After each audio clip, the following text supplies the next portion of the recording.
ግብጽ በኢትዮጵያ ታሪክ ላይ በጣም ጥቁር ጠባሳ እየሰራች ያለች ሀገር ናት አሁን ወደፊትም ተቀጥላለች ማኒ የሚባል የጥንት ቴዎሎጂያን እና የታሪክ አዋቂ ምንድነው ያለው በአለም ላይ ካሉት አራት ትላልቅ ኤምፓየሮች አንደኛው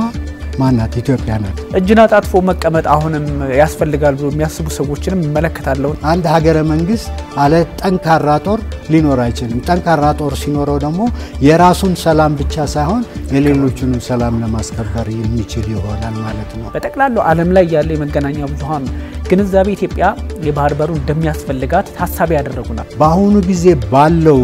ኢሹ ጉዳይ በመንወያይበት ጊዜ መፍትሄ በመንሻበት ጊዜ ይሄን የጥንት ታሪክ በሚገባ ማገናዘብ ይኖርብናል ማለት ነው ኢትዮጵያ በዚህ ልክ በተወሰነ መጠን ገንፍሎ የሚወጣ አቅምና ኃይል ካልፈጠረች አስቸጋሪ ነው ጥንት ግብጽ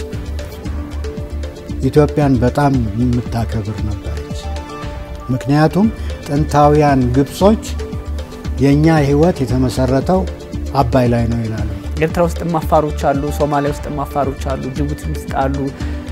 በተለያዩ በጎረቤት በሚባሉት በኬንያ በጎረቤት ሁሉ አፋሮች አሉ ግን እንዳለመታደል ሆኖ የኢትዮጵያ አፋሮች ብቻ ናቸው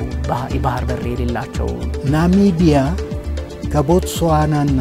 ዚምባብዌ ዛምቢያ ጋር ትብብር አድርጋ እነዚህ ላንድ ሎክድ የሆኑ ሀገሮችን አሲፍ አን ላንድ ሎክድ ነው ያረጋቻቸው